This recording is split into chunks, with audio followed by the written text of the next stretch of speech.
how you can ask an oracle or a tarot deck a question. So oracle cards and tarot cards are just divination tools. It's tools that we use to give us insight, to give us awareness and a new perspective of, some of the most difficult challenges, going on with our lives, because they offer gentle guidance. I feel the oracle cards offer more of a gentle guidance than the tarot, because they are more angelic, I feel. But they don't give you like a straightforward answer, step-by-step guide of what you should do, or yes and no answers. It's not a fortune telling tool. It's just a divination tool that you link with your intuition, with your highest good, with your spiritual guides, to give you guidance of something that either you want clarification and guidance on, or something that you need to know at the present moment in order to fulfill your soul's path, and that is for your best interest and the interest of everyone that is around you. So, as I said, they offer guidance, but we must remember that we are human beings, and as human beings, we have free will. So even though our guides might try to send us a message and send us a guidance, something for us to be aware, to bring at the forefront of our thoughts, you have free will. You might not follow the guidance. You don't have to. They are just there to tell you, if you continue on this path, these are the things that you might encounter. Or if you go through this path, these are the blessings that you might encounter. But it's up to you. You have free will. It's not up to the cards to tell you, you have to do this. They can't. That's why we are human beings, and we were blessed or not with free will. So therefore, it's really important that when you ask questions to the cards, you should be mindful of the way you construct the question in order to get the guidance that you seek. Is not, the aim is not really to put the power onto the cards. It is not. The power is not within them. The power is within us. And we are the ones with the power to make the decisions, not the cards. So always, when you go for a reading or you're doing a reading for yourself, always use the cards with curiosity and an open mind. Okay? And when you read cards for yourself, or you consult someone to do a reading for you, there are some ways that you can successfully ask the questions that will give you the awareness, the guidance that you seek. So one of the things that I always recommend is to use questions that start with how, what, where, or why. Because always allow for deeper answers, and always allow to explore what you can change in a situation. And there are some examples. For example, you can ask, what do I need to know about my upcoming job interview for my highest good? How can I free myself from financial struggles for my highest good? Or where are there opportunities to help me find real love that serve my highest good? Always avoid questions that start with when, will, or should, Should I do this? Will I find my soulmate? When will I find my soulmate? Always avoid questions that start with this, because again, they take away your power to make the decisions and lay all responsibility onto the cards.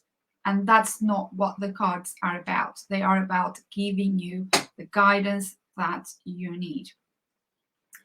Another thing that I advise my clients to do is to be as concise as possible with your questions, especially if you are trying to make a question about a big problem. Because it can become very overwhelming, and it can be like you ask a question that is too general, and then the answer that you'll get is not exactly what you were aiming to achieve. So I would say, if you have a big problem, break it down into a small issue or smaller issues, and then ask a question regarding that smaller issue. For example, how can I, instead of asking, how can I free myself from financial struggles, you can ask, where can I get additional sources of income that serve my highest good? Also, breaking it down into smaller issues will allow you to get to the root cause of the problem much quicker. If, for example, your issue is like being in debt or having this amount of debt, or just the general financial struggles, if you break it down into smaller issues and you ask questions about that are concise and direct to those issues, you can pinpoint what are the root causes of this bigger problem that you are facing. So it becomes less overwhelming for you. It brings you the clarity that you need in order to tackle all these issues, and then the cards will give you guidance on how to approach it and what you can do about it. So it feels less stressful, I find. Another thing that I advise is that you always construct your questions in a positive way. The same way we are advised to, when we create mantras for us, we do it in a positive way. It's important that you ask questions to your cards that are positive, that you're not using words that are full with negative energy. Because one thing that I always say is that words have power. They have the power of bringing your happiness, bring you happiness and hope and love, but they also have the power of jealousy and vengeance and revenge and negativity. So it's really important that we are mindful of the words that we use, even in our day-to-day life. That's really important. But when you're asking questions to the cards, this is extremely important, that the words you're using don't have any negative connotation. They are constructed in a more positive way. So, for example, instead of asking, why is it difficult for me to make friends? You see the negativity here. Why is it difficult for me to make friends? You're already putting that negativity in that question. Something is going wrong with me. There is something that, is wrong. It's something to do with me. Maybe I'm not enough. So you're already putting all those limiting beliefs into just one word, difficult. It's already enough to transform the question into something that is not positive. So instead of asking, why is it difficult for me to make friends? You can ask, how can I be more sociable? How can I put myself out there to attract friends into my life? So you know the difference here. So it's a more positive, more like, putting hope, putting love, putting confidence, rather than using words that bringing you down and kind of trigger the limiting beliefs that I'm not worthy, I'm not good enough.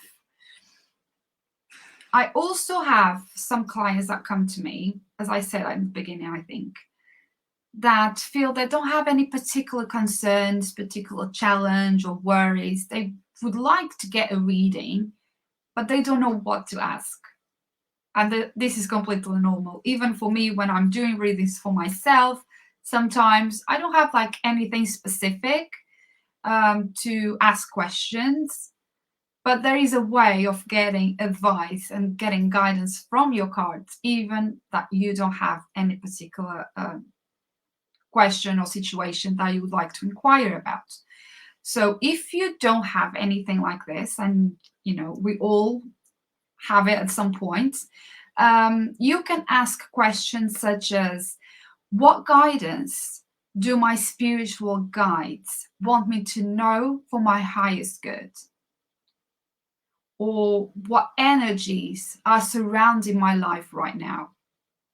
Or even, where am I being guided on my current path for my highest good?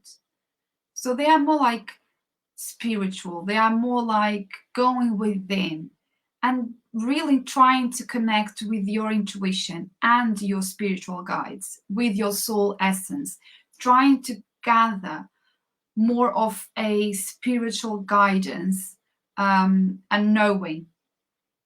Just a reassurance, probably. Even that you don't have any particular questions. The cards that come to you when you ask questions like this may prompt you to ask further questions and inquire, and that's totally okay. You can draw then more cards to clarify the cards that come in. You can ask additional questions to get more clarification. So this actually prompts you to be curious and to explore a lot more about you and about your soul's path. And that's what I love about, using oracle cards, as a divination tool. You can also ask questions even if you don't have any challenges in your life or any worries, but there are things in your life that you'd like to improve. You can ask questions for that as well. You can ask things like, how can I feel better about myself, or how can I feel better on the way I look for my highest good, or what can I do to increase my energy levels that serve my highest good, or how can I spend more quality time with my family for our highest good. And you might be asking, why do you keep using for my highest good in all your questions? And this is quite interesting. As humans, we tend to inquire about life and inquire about things from a place of ego. And when we tend to discern the answers and reflect on the answers and the guidance with the mind, which is the ego, you kind of block that connection with your intuition, which is what the divination cards, oracle decks, tarot decks, they are all about. They are here to help you connect with your intuition, with your highest good, with your essence, with source. So you can channel exactly the messages that you need to hear, the guidance that you need to hear at this moment. If you do it from a place of ego, you are going to start doubt everything that comes in. All the guidance that comes into you, you will doubt it. You will question. You will not reflect on them in a way that will encourage you to take risks or follow the guidance, because you will let the fear take control, take power over what actually is what is coming through, from a place of intuition. So when you ask about, in your questions about your highest good, you're already emphasizing. Remember, I talked about how words have power. By using for my highest good, for our highest good, depending, if you're asking for the people around you, you already putting at the forefront of the question something that is beyond what your conscious mind can comprehend. So that will already allow you to tune into the wiser version of yourself, that wiser version that is linked to your soul essence. And that version of yourself that gets insights in a much deeper way that, for instance, your mind can, because your mind will not go to these places that are so deep and spiritual. Things that have been hidden from your conscious, from this place of highest good, you can then have a better understanding of what the answers and insights you've been trying to be guided for, right? So that's why I always use for my highest good in the questions, and that's why I recommend my clients to do it. I find it takes away the pressure that you as human need to know all the answers, because there are answers that you just can't even, your mind can't even conceive, perspectives that is beyond what your mind thinks is possible. So when you ask for my highest good, you are actually being so open to everything that is coming through. You're open to any perspectives, without judgment, without fear, without criticizing or, doubting. And that's what's really important when we come for a reading. So yeah, I hope it makes sense. So to finish, I want to just say that always remember to keep an open mind and notice your reaction when you get the cards or you get a reading done for you. Is really important, because how you react to the cards or to the reading already gives you an indication of the areas of your life that you need to focus on. So it's really interesting to see, like, the first thing that pops up into your mind when you are reading something, when you're picking up the card and reading the card and going to the book and trying to, understand what the guidance is, or when you get a reading from someone, the first kind of reaction you get already tells you a lot, because our bodies, are full of energy and they react instantly to our emotions and to our thoughts. So just by noticing that is really key to know what are the areas of your life that you might need to focus on. And then another thing is, oracle and tarot cards give you guidance, which is very loving, very kind guidance, but is not necessarily what you want to hear. It's more what you need to hear at the time of the reading, is what your spirit guides want you to know in that current moment, not exactly what you want to hear. So don't feel disappointed. Don't feel that something's failed. Don't put the blame on the reader that did the reading for you, or onto yourself, like, oh, I'm cursed, my life is going to be miserable forever, just because you didn't got what you were expecting. Go for a reading. When you do a reading for yourself, or you go for a reading, go with an open heart and an open mind, and without expectations. That's really important, because then becoming disappointed with a reading can affect the way you will interpret the message. Because again, you will come then with your ego rather than your intuition to understand what is the deep message there.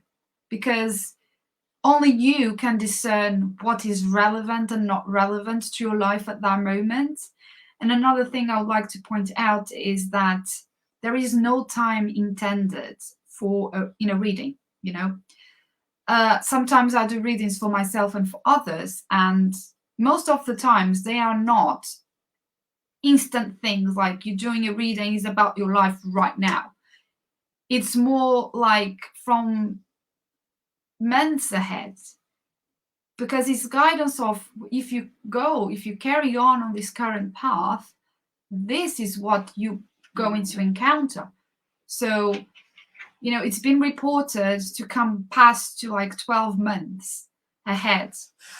So that's why sometimes you get a reading and you don't understand really what he's trying to tell you, and you get confused. You feel like, okay, this is not relevant to me, but it's what your spirit guides wanted to know at that moment. So if you need to make changes, you do the changes now. Otherwise, if you carry on that current path in 3, 6, 12 months time, that's when the reading will make sense to you. That's when you think, oh, okay, now it makes sense. When I had that reading, it didn't. I had so many clients come to me and like, oh, when you did reading to me, there were bits like I didn't felt were speaking to me, but then I read back months later and it was exactly what happened. And that's why I say go with an open mind, go with an open heart, and just be open to the guidance, really, because often is not what you want to hear, is what you need to hear, and is not instant. Again, this is not a fortune telling tool, it's a divination tool that gives you loving guidance. That is not instant.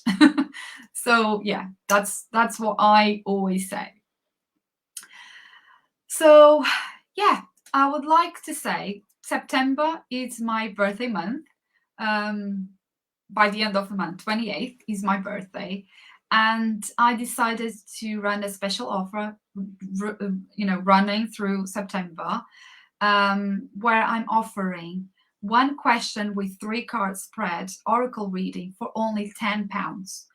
So you ask a question, when you place the order on my website, you ask the question. You can use these prompts that I talked about in this video to ask a very good question. And then I will draw 3 cards, past, present, and future, with guidance. And within 3 working days, I will send them over email. So no Zoom call, no nothing. I know that many people are uncomfortable doing Zoom calls, so I'll do everything by email. And it's only £10 for the month of September. Normally it's 15 for 1 question, but I'm doing for 10. So yeah, I'll put the link. Another announcement, the countdown for the launch of my journaling deck, it's on. 7 days, guys, 7 days.